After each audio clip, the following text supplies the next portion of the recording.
நிறுத்துங்கடா. இங்க பாருங்கயா, நாங்கள் ஒரு காலத்துல மாப்பிள்ள மாதிரி தவிக்கிட்டு தெரிஞ்சவங்க. லேட்டா தான் புரிஞ்சது அதெல்லாம் முட்டாள்தனம்னு.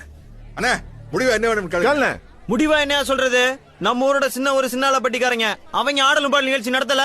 ஏன் இந்த பூச்சிப்பட்டிக்காரங்க நடத்தின ஆடலும் பாடல் நிகழ்ச்சி பத்தி இந்த ஊரே ஒரு வாரம் பேசிக்கிட்டு இருந்தீங்க இல்லையா? ஒரு ஆடலும் பாடல் நிகழ்ச்சி பாக்குறதுக்கு ஊர் ஊரா தெரு திருவாயா போறது.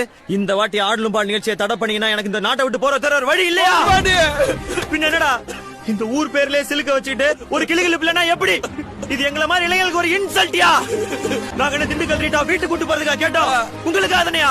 இதோ இந்த கிழவனுக்காக, இதோ இந்த சின்ன பையனுக்காக, வருங்கால இளைஞர்களுக்காகயா?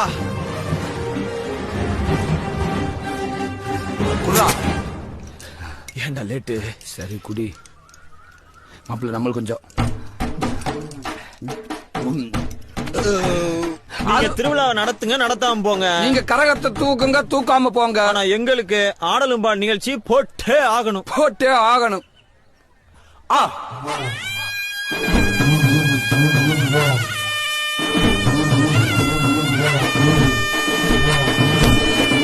சரின்னு சொல்லுங்கப்பா.